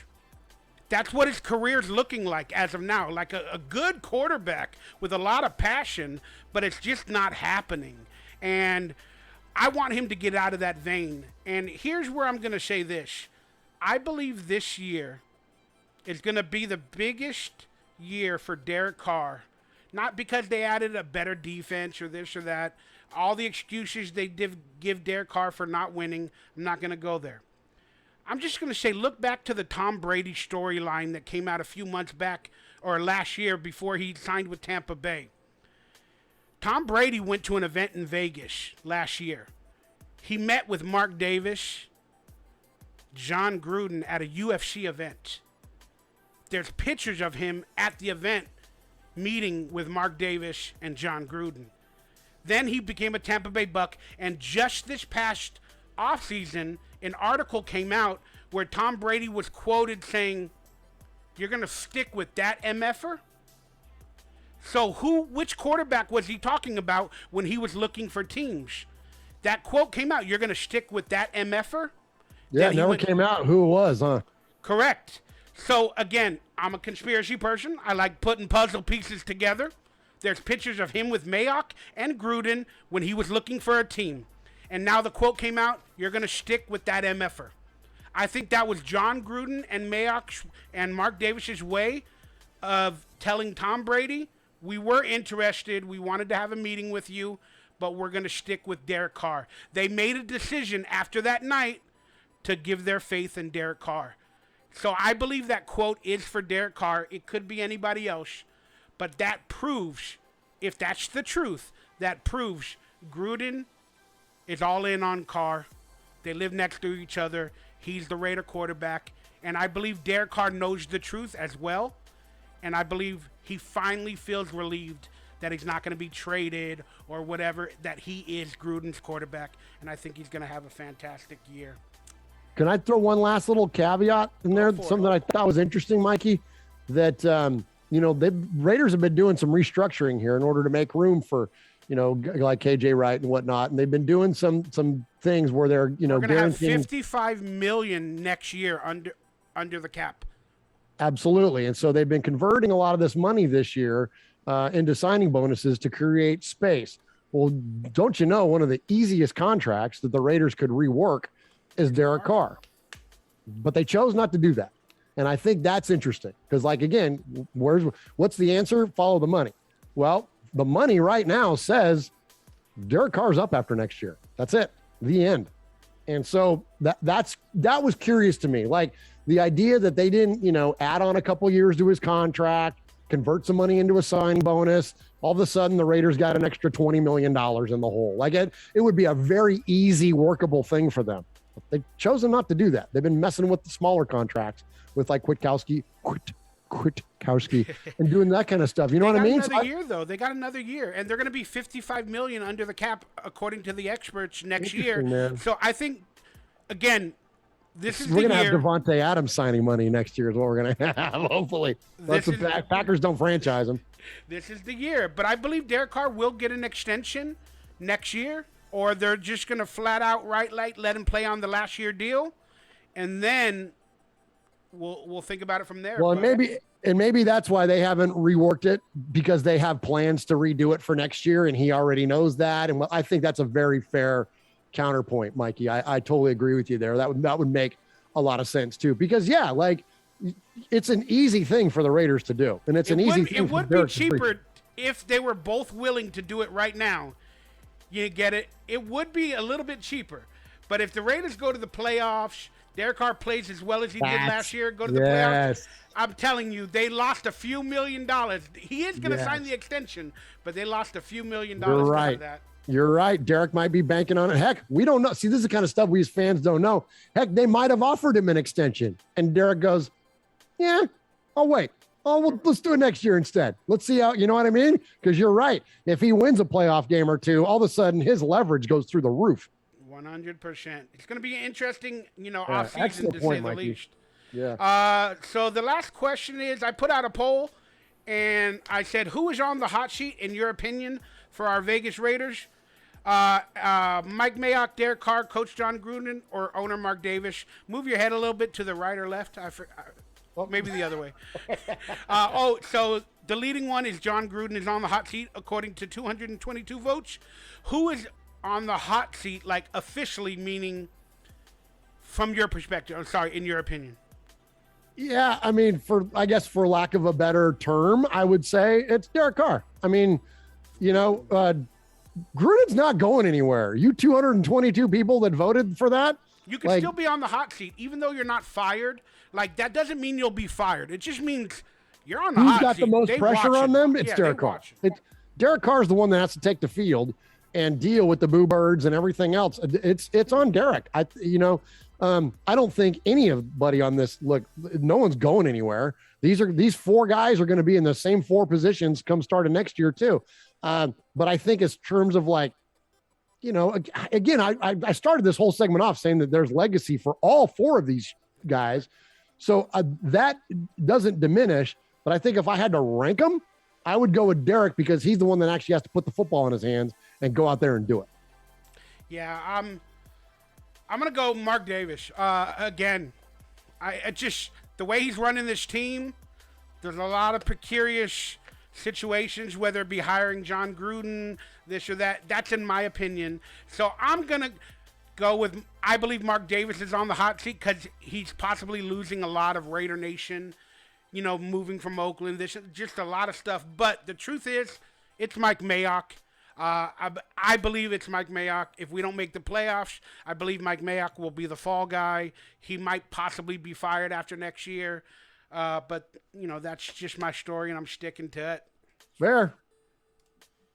All right, let's move along. Let's get into the Monday night game preview.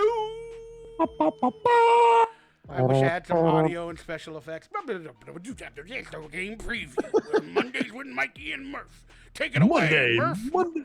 Monday. Come see Mikey in his nitro burning funny car. All right, so we open up not our inaugural season, but our inaugural season with vaccinated fans. Let's go. It sucks. I had to segregate our fans right there. Not with fans, with vaccinated fans. For a Monday night game on television, and I'm excited. I can't wait. I wish I could be there. Long story short, what are the matchups that you're looking forward to in this game? Just give me a couple of them. We'll move it along, but give me a couple of them. Yeah, our defensive front four against Lamar Jackson. I think that's, what we're going to do to put pressure on him. No quarterback likes pressure. They all get happy feet. And even though you have somebody with the elite mobility of Lamar Jackson, if we start getting some pressure with, of course, the easiest two to point out are Yannick and Max coming off the edges. But I'm really excited to see what we do in the middle.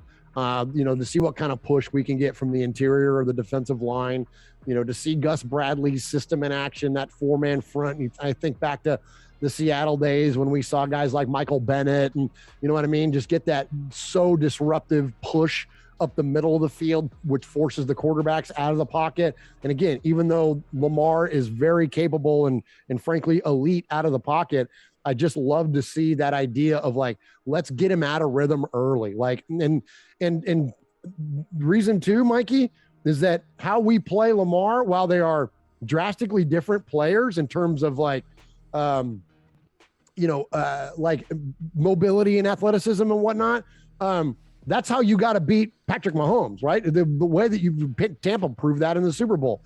You beat him by getting pressure on him early, beat him up a little bit, knock him around a little bit, and get him off of his game. And and all quarterbacks are susceptible to that. But since we know we have to beat Mahomes that way, well, let's do that to Lamar Jackson too. Like, now, granted, Patrick is elusive out of the pocket. He'll get out and run a little bit, where Lamar Jackson is freaking elite, right? He's like a running back out there, or a kick returner or something, the way that he's able to move with the football.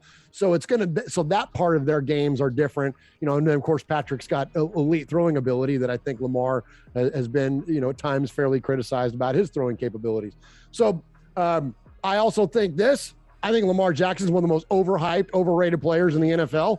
I firmly believe that. I think that he's flashy. I think that he's a highlight reel, but I think he's Michael Vick 2.0. Like, yeah, see me when you start winning a bunch of playoff games and you start, you know what I mean? Again, that ability to make others around him better. That's such an important thing for the quarterback.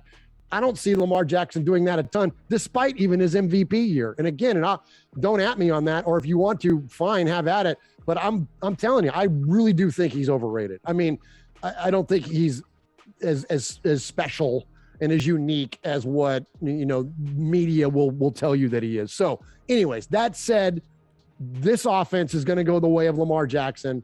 They've got injuries that they're dealing with on that side of the ball as well. So the matchup I'm looking forward to is that front four. What are we going to do to be disruptive and to take that young man out of his game early? I couldn't agree more. I mean, I want to go player versus player, but I'm not that technical and analytical, and I don't even know half the players on the Ravens roster. So I'm just going to be honest. I think we know what the Raiders offense is. We know what they're capable of, even against a perennial good defense in the Ravens. We know what Waller and Carr and they're capable of. We know that. We don't know what the rookie wide receivers are capable of on Monday Night Football against good quality talent this year. But yeah, all Raider fan is looking toward the defense and Gus Bradley's defense. And I think the matchup is Lamar Jackson. But I don't think, from my non-expert opinion, I'm not worried about Lamar Jackson and actually sacking him. I'm not worried about that. I want to disrupt Lamar Jackson's lanes. I want to force him to throw the ball and not run sideline to sideline and then break an open run against us. I actually think the matchup to watch is our defensive ends and how they can control the sidelines from Lamar Jackson and force him to hopefully run out of bounds or pass the ball instead of, a planned run play up the middle or a planned run play with Lamar Jackson. I really want him to throw. So I would hope the defensive line would focus in on stopping Lamar Jackson's runs and stopping him up the middle to where he has to kind of throw the ball or something like that very quickly. I'm not a very analytical person. I don't know all the right terms, but I would prefer Lamar Jackson being turned into a throwing quarterback. So however the defense has to control the line of scrimmage, whether they blitz him or they contain the outsides or they rush up the middle to make him throw quickly, I want him to be a thrower, and I think we can win that way. We're not going to win trying to get sacks like Arden Key does every dang year when the Raiders, he almost got a sack. He almost. I'd rather him tackle him or make a quarterback a thrower, because I think then our linebackers like Kj Wright and Kwiatkowski, I think they can handle that. Kwiatkowski. All right. Again, I'm not very technical. Any bold? You don't need to be, prediction- Mikey. We're just fans. Any Let the bold- tape studiers be the tape studiers. Let the analysts be the analysts. That's not what we do, man. We watch the games and we react with our emotion of being Raider fans. Ain't nothing wrong with that. Don't apologize. I just hate the comments. Mikey Raider, you're stupid. You don't know nothing about football. You need to study. F those people. There's plenty of places on the internet where you can go see wannabe analysts. I'm insecure. I got some issues. There's plenty of look. There is no shortage of wannabe analysts on the internet. You can find them. Any bold predictions for that game? Like, I don't know, like a breakout player, or this or that, whatever, an MVP. But any bold predictions? Yes, I think that one of the members of our secondary is going to come away with multiple interceptions. Multiple? That's more than one, people. That's more than one. So put it on the board. Is that Merrick coming up with a couple? Is that, I don't know, Arnett? That's a talk about bold. Whatever. I think somebody in the secondary is going to come up with 2 picks or more, but multiple interception game. My bold prediction is that Henry Ruggs will have a over 60-yard touchdown from Derek Carr in this game. Love it. And so will Hollywood Brown for the Ravens versus the Raiders defense. It's going to be the Ruggs versus Hollywood Brown show in this game. And MVP, then I'll go to you for MVP. I think the MVP of this game will be Henry Ruggs. Nice. Give me your MVP. I'm going to go, since we're going bold, I'm going to go Jonathan Abram. I'm going to say I was thinking that. I'm going to say Abram comes up with a pick, but more importantly, you don't see Gus Bradley blitz a lot, but that was the whole reason that they got Merrick was so they had a coverage safety to go along with the hard-hitting young man that wears number 24, and you watch him play up close to the line of scrimmage and go in there and blast Lamar Jackson and force a fumble. So I'm going to go with that. And I'm going to go with Jonathan Abram. Jonathan Abram blitzed a bunch in this preseason. I saw that. I think that's getting him ready for something, man. Don't you love seeing that? Like, I'm a sucker for numbers, man. And, Woodson wearing that 24 and, of course, the legendary Willie Brown and even Marshawn for a minute. But, like, that imagery of Woodson on a blitz wearing 20, like, it's just that's true. Seeing Jonathan Abram do it, too. It just, like, it feels so Raidery, man. I love it. You're right. Give me your final score prediction. I'm terrible at these. I know, but we got to do it. I always whiff so bad, even though it's funny. And then when I try to be silly, then I actually get close. So I'm going to go Raiders 31, Ravens 24. Wow, that's a lot of scoring against bad defenses, apparently. Yes. Yeah. God, I'm not going to be a Raider homer, guys. I try to stick to my guns, even though I always want them to win. I do not believe the Raiders win, which is unfortunate because it is the inaugural game with fans at home on Monday night, and I cannot believe I'm doing this. You guys can yell at me. I'm not even going to read your comments, if there are any. But Raiders lose 21-17. They put in a valiant performance. But we're going to look forward to a good year after this performance. We're going to see a lot of good stuff from Henry Ruggs, Abram, Carr, whoever, the O-line. But unfortunately, I believe we lose 21-17. Well, we shocked the world last year opening up on Monday Night Football, so let's do it again this year, Raiders. Did you notice? That's why they put us on Monday Night Football to open the season again. It's not only the stadium with fans, it's because we had the best ratings of Monday Night Football last year than in the entirety of the history of Monday Night Football. Well, inflation. Inflation. Right. But look, man, the Raiders, once upon a time, we were referred to as the kings of Monday night.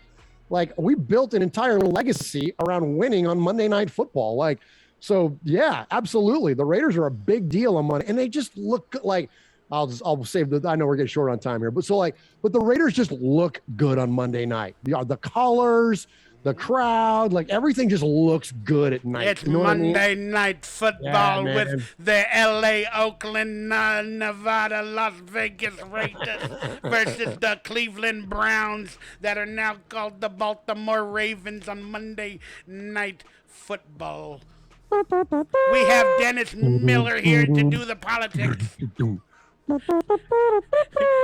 We have Dennis Miller back again. After a 20-year hiatus, Dennis Miller is back to do the politics. Do you remember Dennis Miller? Is that his name? Yeah, man. Oh, Yeah. my goodness. Yeah, All good right, poll, season preview. All right. Some bold predictions for this season. All right. Well, I think my bold predictions might come from my MVPs of this team. So I'll call my bold predictions and then my MVPs kind of one and the same. So how about win-loss total? Well, if 10-7, We're playing 17 games now. yeah. So if 10-7 is narrowly missing the playoffs, I'm going to put the Raiders down for 11-6. And say that we narrowly make the playoffs. That's my prediction. So they would probably have to be a wild card.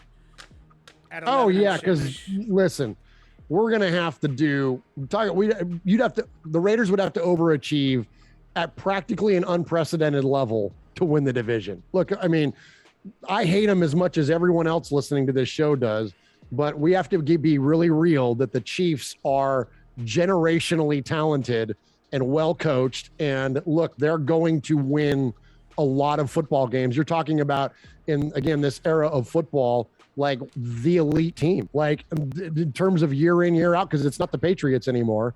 So it's the freaking, and the Bucks are only going to be short lived, until Tom Brady retires and everybody else that's 30 plus years old on that team.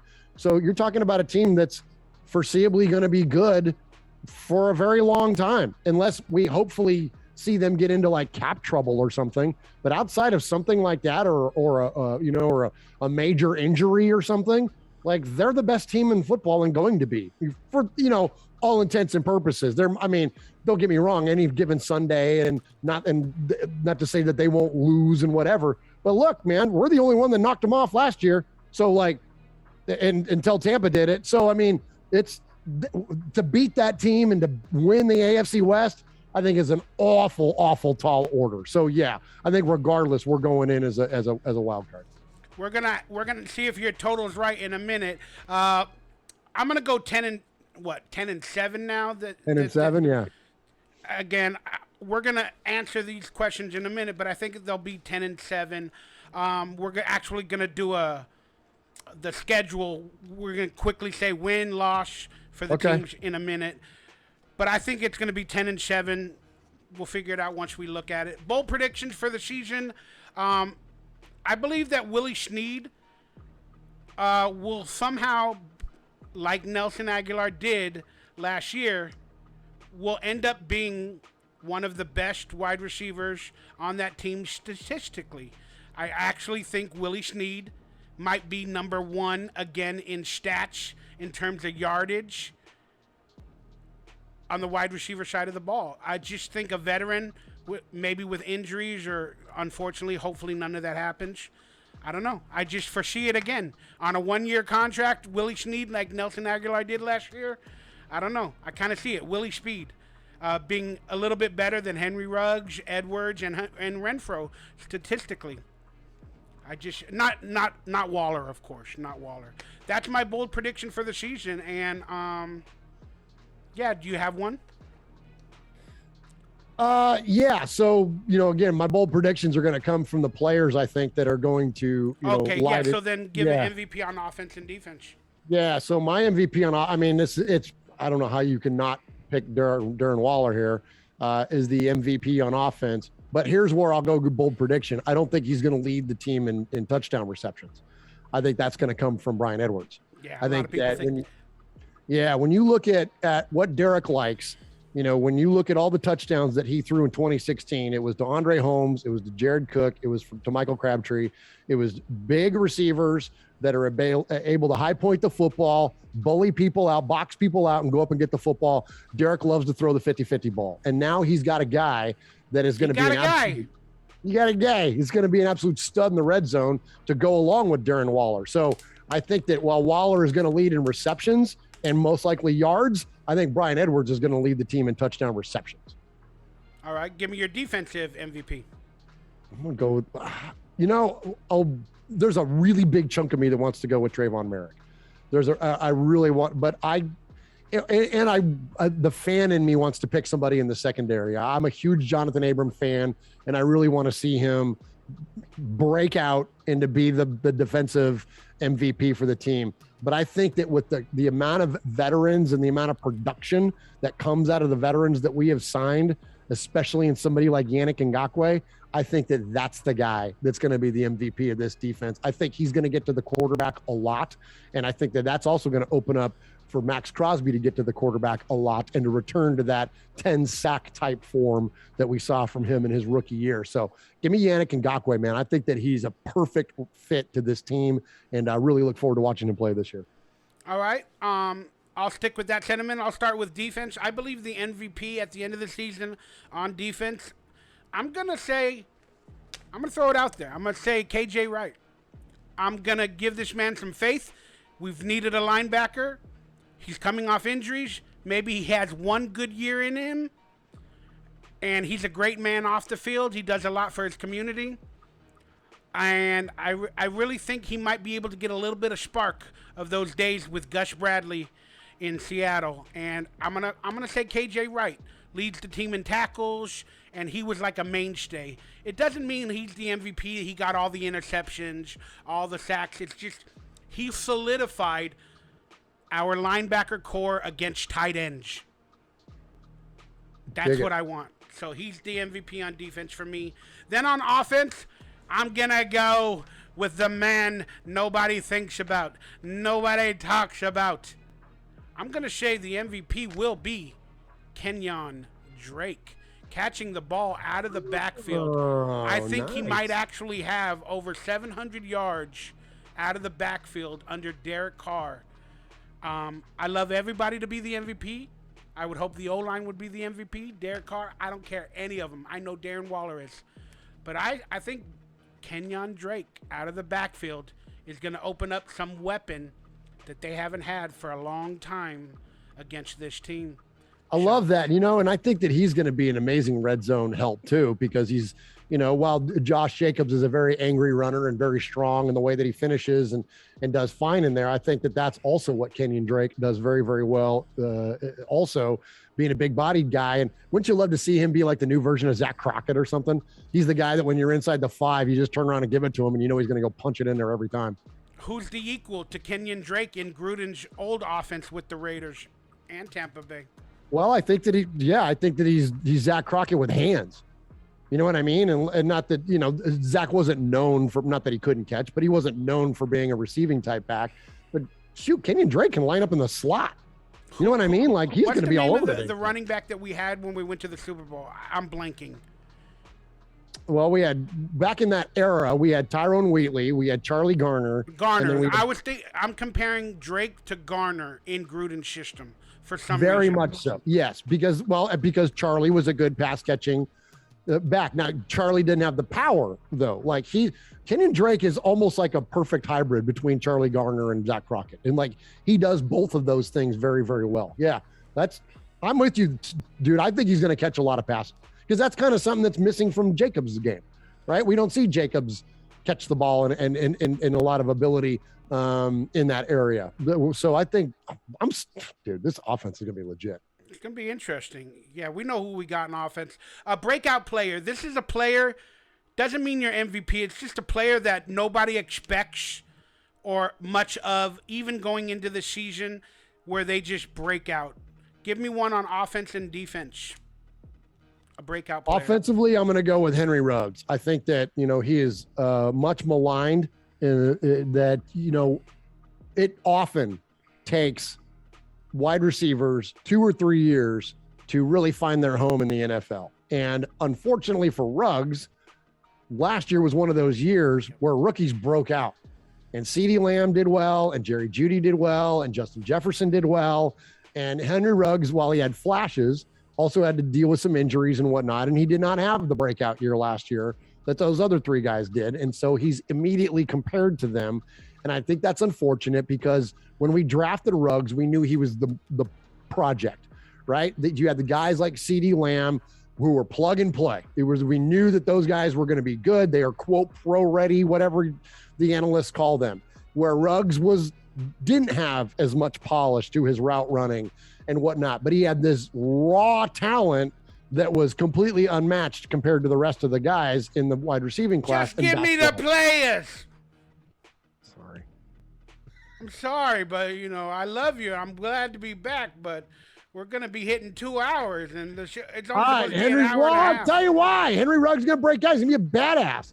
And so I think that's going to shock people. Rookie of the year is going to be Trayvon Merrick on the defensive side. Easy. Let's go. Breakout player for me on offense will be the little-known player by the name of Bryan Edwards. Many people, they know Henry Ruggs because he was a first-round pick. Bryan Edwards, not so much. But Raider Nation is hoping for a breakout. I believe he'll be the breakout because I already know what to expect from Henry Ruggs. So I'm going to say Bryan Edwards because I don't really know that much about him, to be honest with you. On defense, I'm going to say the breakout player will be, but Nate Hobbs. I think he's going to put it together a great season. He did it in preseason. I think he's going to come out and play very well. He's possibly going to be the nickelback. He's possibly going to make some big plays, and he's going to put himself on the roster to be a starter next year or the following year. It's going to be very interesting. So I'm calling out Nate Hobbs. Rookie of the year, Nate Hobbs. That's my Raider Rookie of the year, Nate Hobbs. You got Trayvon Morrig, I'm assuming? Yes. All right, there it is. Sorry, Murf. I hope I didn't offend you, bro. No, you didn't offend me, and it's okay because I've actually got a work thing coming up, so that's good. Better to move me along and not sit there and listen to me blab on and on. Nah, but I love it. So let's just quickly go game to game, win loss, and we don't have to talk about it. Let's start with Baltimore. You gave them a win, right? Yeah, Raiders win that one. All right, I gave them a loss. Where's week 2 versus the Steelers at Pittsburgh? Win-loss. Loss. East Coast games suck. I give them a win in that game. All right, Miami at home. Win. I give I'll be that there. one. They better win. We need it after last year's Miami game. I give that a W because you're going to that game, so. Yes. I've never seen them lose. Yeah. Other than one time. One time I saw them lose. Monday Night Football. Yep. At LA, at the home stadium versus the Chargers. We win that home game. I believe we win that game as well. Now the Khalil Mack return, week 5. Beat their ass. Win. All right. I'm going to go loss on that game. I'm not going to explain why. Week 6 at Denver. W. I am going to say we get a W at that game. Versus the Eagles, week 7. W. Wow. A lot of W's. 6-1 going into the bye, baby. I give that game a W as well. At New York, are they the Giants or the Jets or I don't know. Giants, yeah. Yeah, Giants. We lose coming out of the bye week. Because East Coast games suck. I give it a W at the Giants. I can't stand them. I don't care. All right, the big game. The Kansas City Chiefs on Thursday Night Football, I believe it is. Or Sunday Night Football. Yeah, we beat them. That's our home game, right? The second one is the road game? Week 10, that is the home game. Week 10 versus, it doesn't say at, so yes. Yeah. We win that one. All right, I'm going to say we lose that one. I don't know why. Week 11 versus Bengals at home. W. W for Murf. I'm going to give us a W as well. At Cowboys on, I think it's Thanksgiving. Where we always lose, so that's an L. I give that one an L as well. Unfortunately, Washington, Ryan Fitzpatrick return. Watch this. That's going to be an L. We're going to lose some stupid game this year, and that's going to be the one. We're all going to be looking at each other going, gosh, we've been playing so well. How did Washington sneak up on us? Just like Atlanta got us. Remember? Last year it was like, how the crap did we get the junk kicked out of us by the Falcons? There you go. I'm going to give that one a W. Because I think we need to get revenge for that Washington game like 4 years ago that ruined everything with political stances. I'm tired of it. All right. At Kansas City. That one we lose. I believe we win that one, Murph. How you doing? We win in Kansas City. Let's go. Oh, my gosh. That'd be awesome. Let's go. At Cleveland Browns. W. We get back on track after dropping 3 in a row. I believe we get a W in that game as well. Denver Broncos at home. That's going to be late and cold, and it's just one of those ones where it's like... No, that's at home. Oh, that's the home one? Okay. That's never mind. One. Okay, we're home. Never mind. Yeah, W on that one. So do you want to retake your stance on the on the Bronco game earlier? Because that was at the away game. It's warm weather then. No, I we're see fine. what you're saying. We'll sweep them. I believe we get a W in that game as well. Then we're at the Indianapolis Colts. That's another one we'll lose because we shouldn't. But we have a thing with the Colts late in the season. I agree with you on that one. We both lose that Colts game. Then the final game of the season. At home again versus the Chokers. Yeah, we close it out with a W. We close it out with a W. I agree. Now let's add up our records. You got 1, 2, 3, 4, 5, 6, 7, 8. You got 9 wins, Murph. No, should be more than that, brother. Nope. I got 6 losses. I just wrote it all down. I got 1 win, 2 win, 3 win. Wait, let me. Yeah, I've got us losing to the Steelers, the Giants, the Cowboys, the Chiefs, the Washington football team, and Indy. That's 6 losses. So that's 11-6 record. I don't know. I got you at 10. 1, 2, 3, 4, 5, 6, 7. I got you at 10-7 from what we just spoke about. No, unless I misspoke on one. But those are the losses, what I just gave it. Steelers, Giants, Cowboys, Chiefs, Washington, Indianapolis. I know. I'm just saying, I don't know whether I'm correct, but I wrote down W and L for everyone. Oh, okay. Interesting. Well, am I missing 2? Hold on. 1, 2, 3, 4, 5, 6, 7, 8. Nope, I'm not. I don't know. Whatever. Like I said, this is getting weird. So for me, I got 1 win, 2, 3, 4, 5, 6, 7, 8, 9, 10, 11. I got us going 12. There you go. 1, 2, 3, 4, 12-5. Well, how'd that happen? See? You got faith.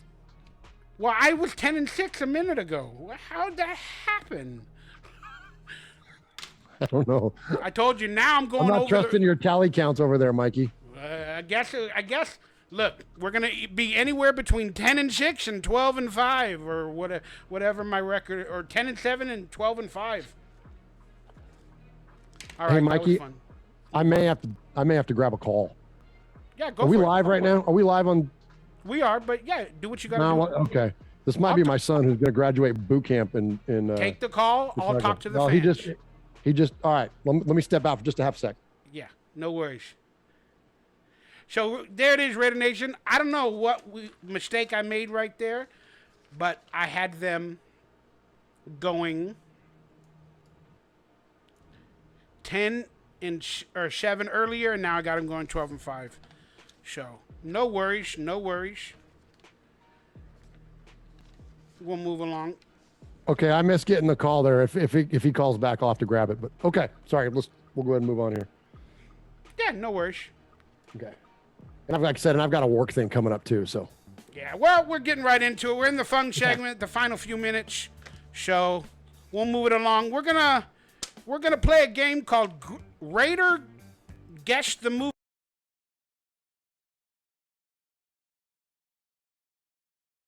To take a phone call, no worries. You do what you got to do. Got it. And I'll make up for it. We're gonna play a game called Guess the Movie Quote, and these are gonna be movies that Raider players have starred in.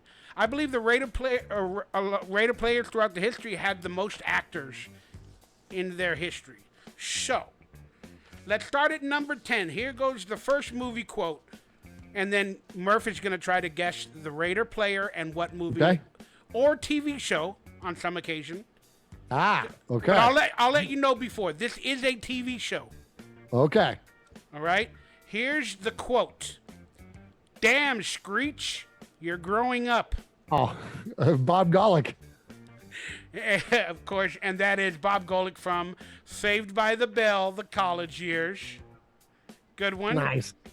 Let me put a check mark that you got Yeah, this one. keep my scores correct this time, Mikey. I know. I don't know what's going on. I'm in preseason mode, Murf, like we said. All right, here's the second one. This is from a movie, Okay. and I'll give you the genre. Okay. Sports. Okay. Here's the quote. Hey, crew, I'll see you on the field.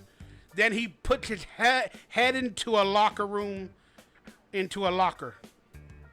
That will be Bill Romanowski in The Longest Yard. Congratulations. It is Bill Romanowski from The Longest Yard, and there he is with his face. Yep. Oh, my goodness. You are 2 for 2. Go. All right. Now, this is a love story. A love story. Okay. Here is the quote. It appears to be the right love, just the wrong time. This is a movie? It's a movie, a love story.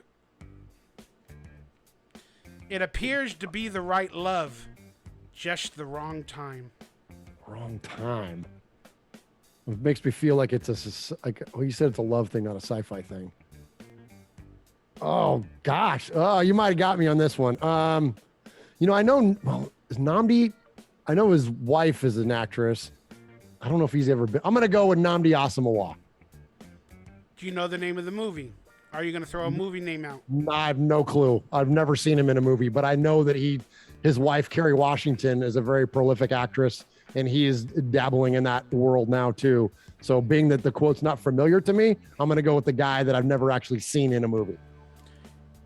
It is a movie called Sylvie's Love that just came out on Amazon. Well, you didn't get the name of the movie, but I'll give you. But I got the player. It was Nnamdi Asomugha. I got the player. Yeah, let's go. Nnamdi Asomugha took acting classes and propelled himself to become a movie star, and I really respect that. He put in the work. All right, here's the next movie. It is a comedy movie. Here's the quote. Yumma, yumma, yumma, yumma, yumma. Yumma, yumma, yumma, yumma. Fools think that they could kill the brother of Badula. Yumma, yumma, yumma, yumma. Comedy. Yumma, yumma, yumma, yumma. Wow. Raider players in a comedy. Yumma, yumma, yumma, yumma. Fools think that they could kill the brother of Badula. Yumma, yumma, yumma, yumma. That's really throwing me, man. I'm going to go, since we're going comedy, and I know the first couple movies pretty well, but I don't know the subsequent 15 sequels that came after. So I'm going to go with Sergeant Alonzo Hightower, who is played by Bubba Smith. Correct. Correct. It is Police Academy 1, and it is Bubba Smith. He's in a car with like these criminals in a little van or something like that, and then he's dressed as a character with dreadlocks, and he's holding like a dead body or something, and he's like, scaring them. He's scaring them straight, and he's like, yama, yama, yama. Okay. And they're all like, oh, what's going on? It was hilarious. Hilarious. Ooh, you are doing good so far. All right, this is an action movie. And here's two. I already know who I'm going to pick. Here's two quotes. Okay. The only lines from this Raider player in the action movie. You. Kill them. Let's go with Big Ben Davidson and Conan the Barbarian. Absolutely right. You. Kill them. Woo, you're doing good. And there it is. The autographed picture. Ah, nice. His character was called Rexon or Rexor or something Rexor. like that. Right, yeah. In Conan the Barbarian. They've also been in a bunch of different movies that I've had listed, but you guys can look that up for yourself. I don't want to waste any more time. All right, here's the next movie. It is a comedy. It is a comedy. Okay. And here's the quote. The site has to go up tonight, but they're still in there. The site has to go up tonight? The site has to go up tonight, but they're still in there. Oh my gosh. Oh man. Okay. Well, I'm gonna go with and we're not repeating the same player, right? This is a completely new person each time. They're all different players. So now you can do that math in your head and that's what I'm starting to do. Well, and because he was only ever in comedies, but that's quote is not from the one he's most famous for. So, but I'm just going to go by by removing the ones I've already been named and whatnot. I'm just going to go with John Matuzak. Incorrect. It is Ernest Goes to Camp. Oh my! And it God. starred the wonderful Lyle Alzado in a scene where they were bulldozing a house and they needed to build the site. And that was his line. That was a good one. That was a deep cuts right there going Ernest Goes to Camp, Mikey. Yeah, gonna get you. All right, the next movie is a action movie. And here is the quote. Son of a bitch! Shockwave took down the damn chopper. Oh, that's Carl Weathers. Son of a bitch! Shockdame took down the damn chopper. My acting's not so good right now. Son of a bitch! Shockwave took down the damn chopper. Shockwave. You said an action movie? An action movie. Shockwave. Like a Shockwave or a character named Shockwave? A Shockwave. Oh, okay. All right. I'm going to go with Howie Long in Firestorm. Very, very, very, very, very close. Oh, no. It is Broken Arrow, starring Howie Long. Oh, jeez. Dang it. Forgot about Broken Arrow. Okay. Damn it. All right. I should just give you this one. Here's Matuzak and the Goonies. It's a comedy. And here's the quote. Ruth? Ruth? Give me baby? That one. Yeah, John Matuzak is as Sloth. There it is. The Goonies. John Matuzak is Sloth. Now for the final. Oh, no, final two. The final two. We got two more. I'm sorry. We got two more. All right, two more. This is a horror action film. A horror action film. Okay. And here's the quote while holding a cigar. A grenade blew up right beside me. That's why I'm so pretty.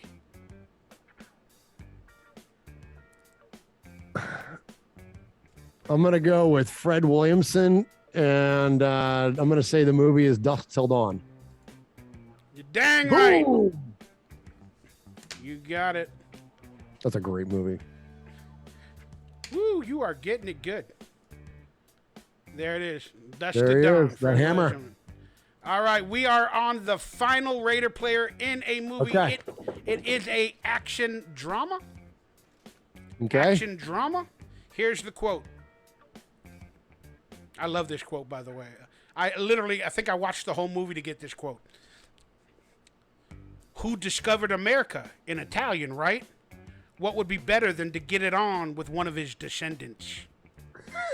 That is the legendary Carl Weathers playing Apollo Creed. There it is. Yeah, you got amazing. it. You ended up 8 out of 10. Hey, that's a playoff spot. I'll take that. That is a fantastic spot. 8 out of 10. Congratulations on movie quotes from Raider players, brother. 8 out of 10 ain't so bad. Thank you, Mikey. That was a fun one. All right, now let's talk about real quickly. Mark Davis is building a man. I believe that's the next subject. Yeah, Mark Davis mansion critique. Mark Davis somehow got $14 million to build a mansion and to buy the WNBA's. Where's all this money coming from? Big Pharma? Intermountain Healthcare? Oh, jeez. Kind of makes you think. He was poor, remember, when he left Oakland. Now he's rich as a pig.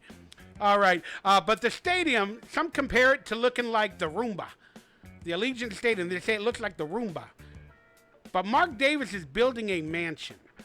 And there it is. Oh, let's go. Looks like a Star Destroyer. Again, some people are making that comparison. So the question I ask is, if you had $14 million, how would you build your mansion? Like, you can say like 10 pools, 5 bedrooms, a spa, or I'd make it look like the Sears Tower. I don't know. Because apparently Mark Davis is trying to make it look like the stadium, and it also looks like a Star Destroyer from Star Wars. That's legit, man. I'd build that. Like, I've always been a fan of like the Sydney Opera House, and like there's a lot of cool architecture in the world, but that is amazing. I love it, man. And you know what this screams of to me? This is what we call FU money, because he comes from an FU family in an FU organization, and now the man has FU money where he can just do whatever he wants and he doesn't care what your opinion is. But so, you have to have one thing that you would put in your mansion that you've dreamed of, like something that is uniquely Murf. Like maybe a movie theater, maybe a studio for your podcasting, but something or one or two things that is uniquely Murf. Yeah, I would build I would love to have a big studio right in the middle of the house that has the capability of like hosting events and things. So we could have like live watch parties and like that kind of stuff. Like I would want a full on, when you walk, okay, here you go. To pick something specific, whenever you watch the Dan Patrick Show, which is now on the Peacock Network, that man cave that he built up there in Connecticut, where they have like a basketball court and the big Traeger grill things outside, and and of course the studio and the place to like sit down and do interviews and all that. Like that's what I would want, like a full-on multimedia capable television and podcasting studio right there in the middle of my house. Awesome. I'll just go out on a limb. I don't know how they would make it, but I want my house to look not from the front view, but from the bottom view, so all the aliens and spaceships can see the Raider shield. Then in between the Raider shield, again, I'm going to have jacuzzi, spas, basketball court. I'm definitely going to put a football field on there somewhere, because I would love the Raiders to practice for a week in the rectangle or the shield of my house. And of course, it's got to have the biggest movie theater known to man, because I'm an actor and I love movies and TV show. I'm also going to have a nightclub. I'm also going to have a gym and a bowling alley. And then this is going to sound really, really weird, but I'm going to have a girl room. I just want some pretty girls to stand around, not do anything bad. I'm not that bad. I just love looking at beautiful women. I want them to enjoy themselves, get on the phone, watch movies, dance to music, make YouTube vlogs. I just love having the company of beautiful, beautiful models, Instagram actresses, whatever you say, in that room, and know that I could have any one of them. I want that feeling, because I've been so damn lonely. I don't know how I would do it, but I'm going to do it. And that's how I would build a mansion. Wonderful. Bam, Murf. What a great 2-hour show. It's good to be back. Good to have us both gosh, talking. it's so fun, dude. Talking Raider football. I appreciate it, brother. Absolutely. Absolutely. Thank you for inspiring me and getting me off my butt to do a show that we needed to do. Thank you for answering the call and jumping in and doing this episode, man. It's been a lot of fun. Look forward to the next one, whenever that episode may be. And always appreciate you, Mikey. And yeah, man, let's do it again. Yeah, so for the people that have been talking during this whole show, it's Tuesday. It's Tuesday. How you gonna have a show called Mondays with Mikey and Murf on a Tuesday? In the words of Alanis Morissette, isn't it ironic? Don't you think? It's like Ray. I'm just kidding. Even in the podcast world, we take off for Labor Day.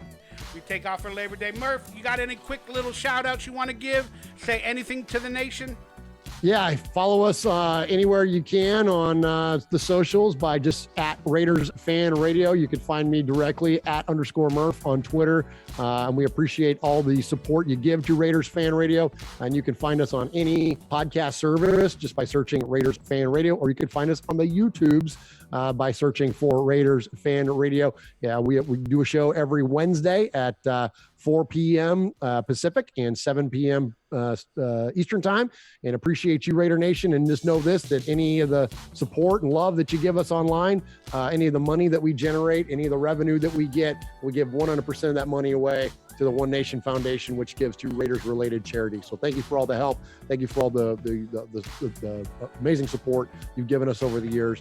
I can't appreciate you enough. Mikey, thank you, man. Thank you for coming out, not only doing the show tonight, but it was good just to get back with my old buddy Mikey, man, and do a show and reconnect a little bit. And so I appreciate again you answering the call, and looking forward to doing more than just a couple of these this season. Let's get together and do this however, every few weeks or whatever it may be, man. But let's keep this Mondays with Mikey and Murf thing rolling.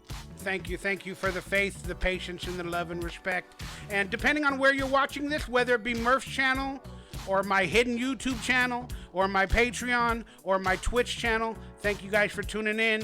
And just a reminder, you can find me anywhere now on Raider Central Live. All one word.